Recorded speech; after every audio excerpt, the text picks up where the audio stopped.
Hi, everybody. How are you doing? I am so excited for today.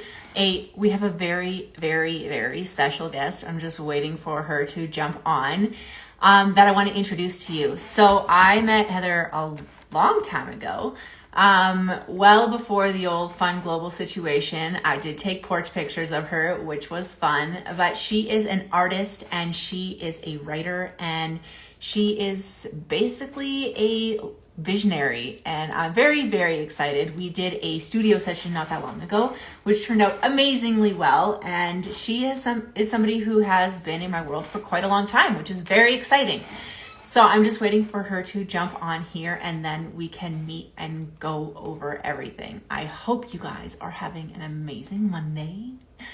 The sun is shining. It might snow later, which I'm not super pleased about, but here we go. All right, we're just waiting. Hi. Okay, I see her. She's just joined. So I'm going to invite her on and then we can get started. I'm very, very excited. So make sure if you have questions, you just pop them in. It should only take us a second to join in. So again, if you have questions, let us know. And if you also want to go live with me, send me a message, yo. Send me a message. All right, you're going to have to try again, Heather. There we go. I think we're going to see her any second now. I'm excited. Hi. There. Hi. I am well. It How took are me you a minute doing? to get in, but I'm here now.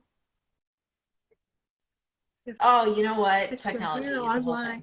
thing. Yeah, you might as well.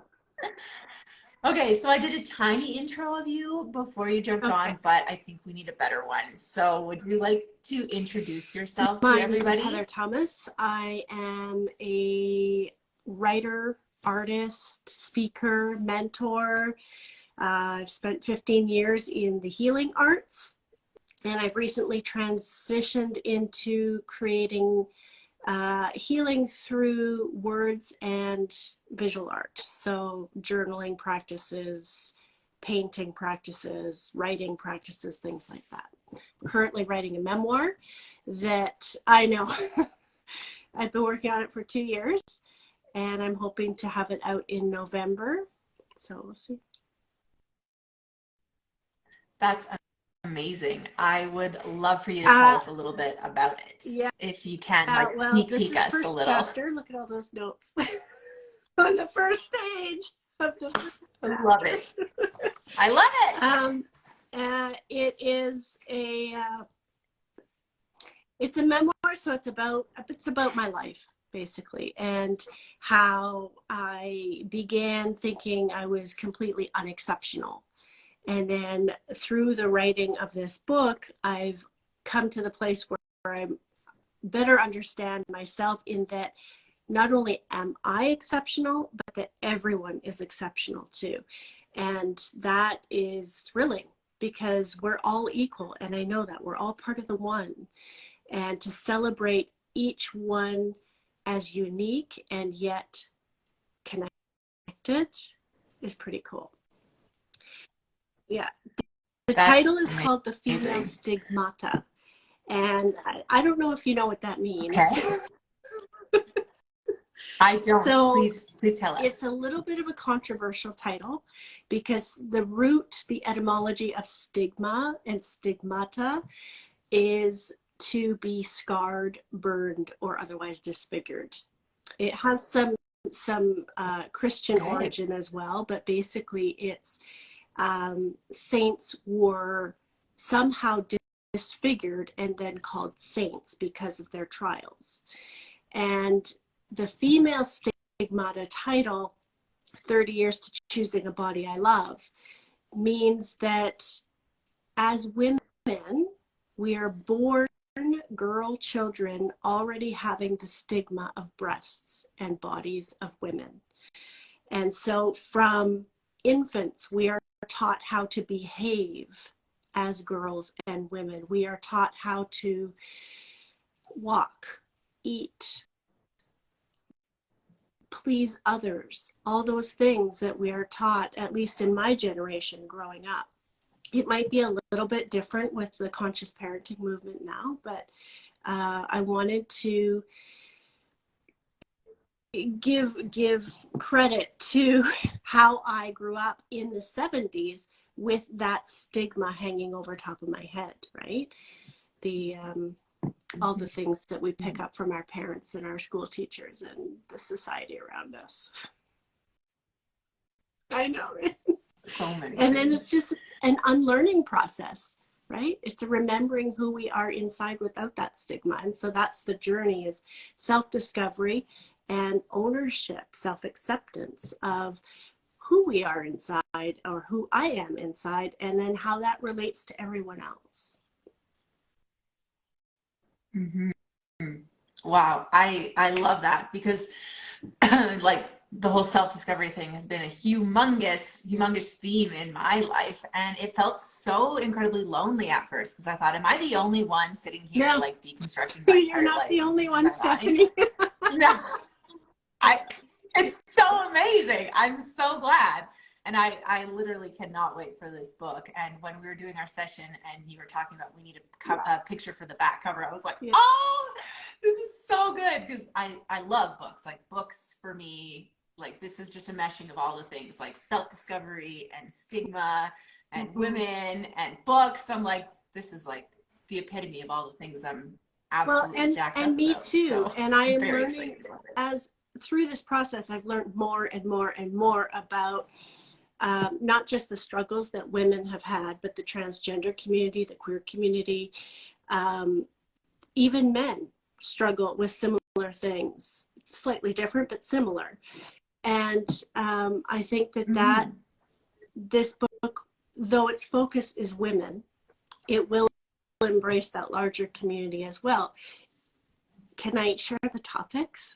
So topics or themes in this book that are woven throughout are breasts, wanting them, having them, and then chopping some of them off to feel more comfortable in my body, right? So there's a breast reduction piece. Sexuality, which is huge. Body image, body confidence, dislike of body dysmorphia. Mothering and healing are all topics that are woven throughout this book. And I think that, I know that those are relevant for almost every one of us, right? Whether we are a mother or whether we have been mothered, whether we are healers or have been healed, right? Or healed ourselves, it's all relevant. And I think that it will give a lot of women courage to choose their life their way. And that's the whole goal of this book, is what do you want and how are we going to get you there? I love it, because that's exactly what I do. You do it through images, right? Pictures, so. And I love that too. So I had so much fun during our session together, and I love the products that came out of it. And I think there's definitely a book cover in there, or the back cover, right? Oh, can't wait. That's going to be, it's going to be so exciting. And definitely, like, when it actually comes out and people can buy it, then we're going to have to do this again, so we can talk about it again. Can you tell me a bit about like how your art like gets woven into this? Because you've got a lot of ways of expressing yourself. So journaling is huge. And my journaling has changed over the years. I used to only journal when I was upset, angry, or hurting. And so if you can see all those green books, those are all journals that I can pull information from. Oh, wow. And then it changed to doing morning pages. So Julia Cameron's Artist Way work, where you rediscover and embrace creativity through writing 3 pages longhand every morning. It switched then to now I'm using the journaling as a way of connecting with my intuition. So it's channeled journaling now. Then I take those feelings, those emotions, the dreams that come up, and I put them on canvas, and my work is abstract and highly textured. So I, find a canvas. I don't have a plan in mind, and if I do, it's always different when it finishes. So it's texture on top, then I sand it down after it dries, and then we add the 5 to 20 layers of paint. Put it on, wipe it off, put it on, wipe it off. And what comes out of it is just incredible, because the canvas has its voice, right? And part of it's the energy in my body, part of it's the energy in the world, and the product is always interesting, always different. Oh, it's amazing. And I've seen your space where you work and like your art, and it's so cool. I love artists who can create in many ways. So do you feel like your art has changed since like starting this project, or how has that gone? What is surprising is that when I'm working on the book, I can't paint. I don't have energy, creative energy to paint. But when I'm not working on the book, then I can be creative in other ways. It's almost like the project is so intense because I'm delving into my past. I'm unearthing all these truths. I'm asking myself, is this really true? Or is it just my perception? And then rewriting it, revising it. And by the end of the day, I'm just exhausted. So it's just not, writing a memoir and painting at the same time for me are not conducive. They don't go together. However, when I'm taking a break, it's okay. I can get back in the studio and play with paint, and it's more of a release than anything else. That's a really interesting topic, because I think a lot of people, because they have a passion, they start a business in it, and then they're doing it for their job, and they're like, why did I lose the passion? And I'm like, well, it's because you're tired and you're like channeling that for a purpose, like making money or whatever, sharing it with the world. And then they kind of lose the joy out of it. And this is why I always am talking about having hobbies that you're allowed to suck at, and hobbies that like you don't ever make money at.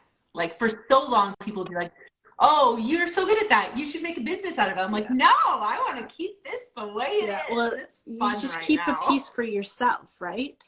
The painting for me is mostly for myself. Some of it sells, of course, and I'm absolutely happy to sell everything that I produce. As an artist, of course, the finances are a thing too, right? So, but things that I keep for myself are walking and hiking. I share pictures with the world, but I don't often bring the world with me when I go hiking in the woods. And that's where I regain my strength. That's where I regain my personal connection internally as well as to the planet. That's where I get my ideas when I'm moving my legs, So walking and hiking is something that I keep mainly for myself. The art, that can be public. That's all right. Even if it sucks, it's okay. It doesn't. I know this. I've seen it. I love that, because I also walk and hike, and I need to walk every single day. Like if I don't go for my walk, then my brain's just like off the rails. And I used to always feel like I need to be productive during my walk time and like listen to a podcast or learn something or blah, blah, blah, blah. And now I just like walk with nothing in my ears, and it's just like quiet. And at first I was like, this is super uncomfortable, but now I'm like, so many ideas come through, and like I'm like writing notes in my phone, because I'm like, I have like 1,000 things coming through, and I'm like talking to the trees, and then I'm like, okay, now this is way I do the same thing, better. Stephanie. And again, I started with earbuds in, listening to podcasts, especially when I walk in town here in Okotoks. It's easier that way, because I know that there's not going to be a bear coming up beside me. In the woods, you kind of have to keep your ears open for other noises, right? So I get a lot of ideas. I use my phone. I voice text notes to myself. And I, again, prefer the noise of the sound of the birds, the water. I yell out, hey, bear, from time to time, and then I like to hear the answer. And if there's no answer, then I'm okay. That's amazing. I think people Yeah. forget so much about unplugging, especially if you're trying to like sell your art or your business online. And like so much of your life is online. It's like Yeah. actually just like you can put it down. Like you can turn your phone We off. have to give The ourselves world won't explode. permission to But that's hard unplug for people. because we're such a plugged in society. We're Yeah. overstimulated. I'm overstimulated constantly. I'm trying to, for example, build Twitter, LinkedIn, Insta, and Facebook all at the same time, and that takes up my day. So when do I have time to Yeah. unplug and enjoy the world around me, you know? So I have to make that a priority, otherwise I just get sucked in. Yeah.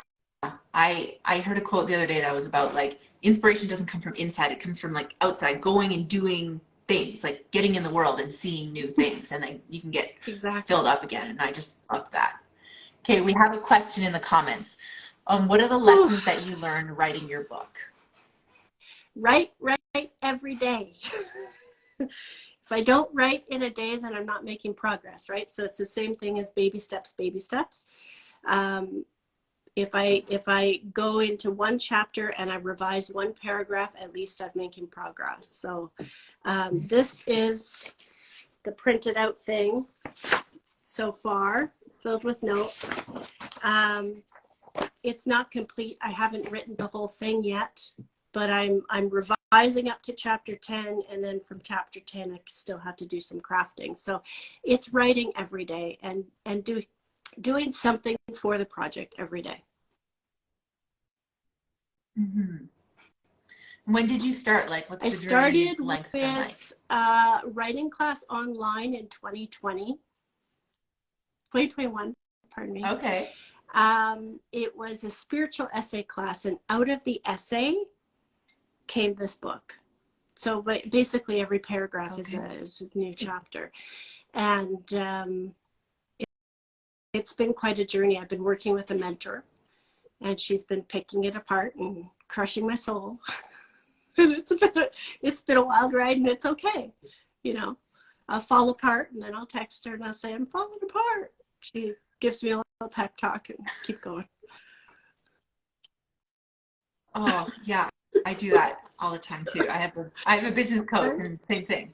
I'm like, hey, it's me. I'm just melting down again. She's like, you got this. I'm like, okay, Yeah, let's yeah. go. And those little pep talks are really helpful, right? You know, having somebody who's been there, who understands what you're going Mm-hmm. through, and can just say, okay, well, what are you working on, and how can we make it easier?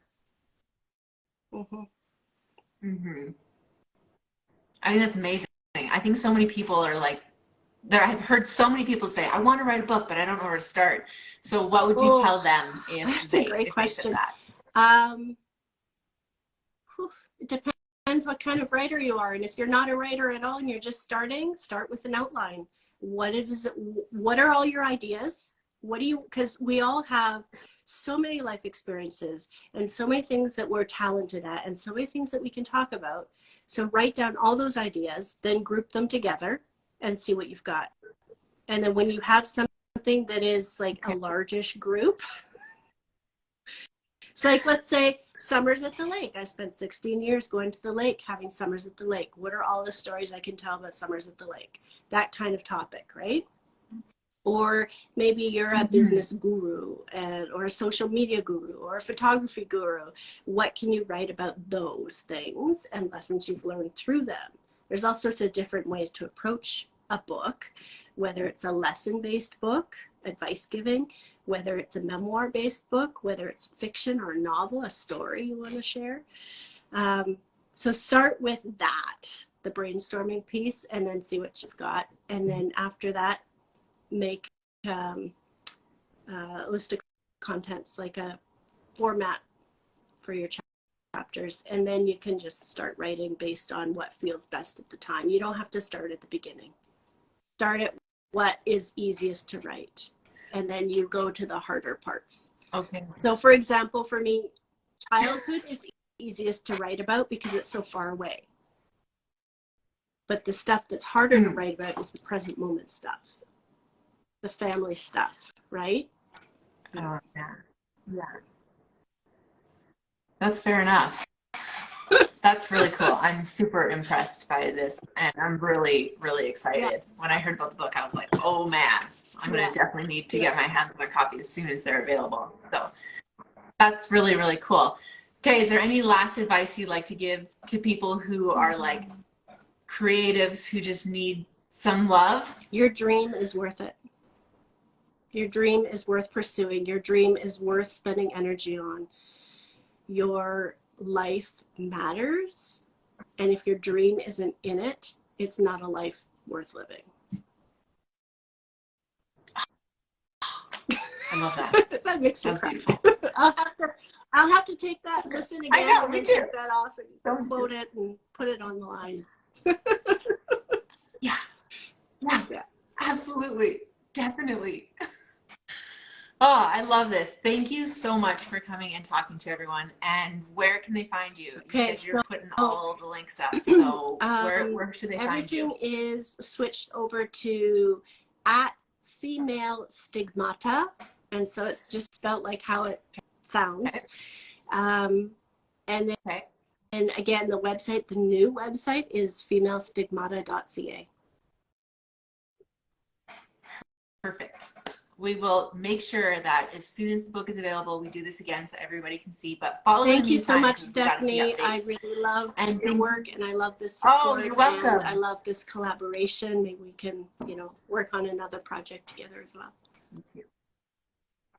Okay. I would love to. That Talk sounds to you soon. amazing. I'll talk to you soon. Okay, I'm going to post the replay for anybody from the beginning, but make sure you come back and watch.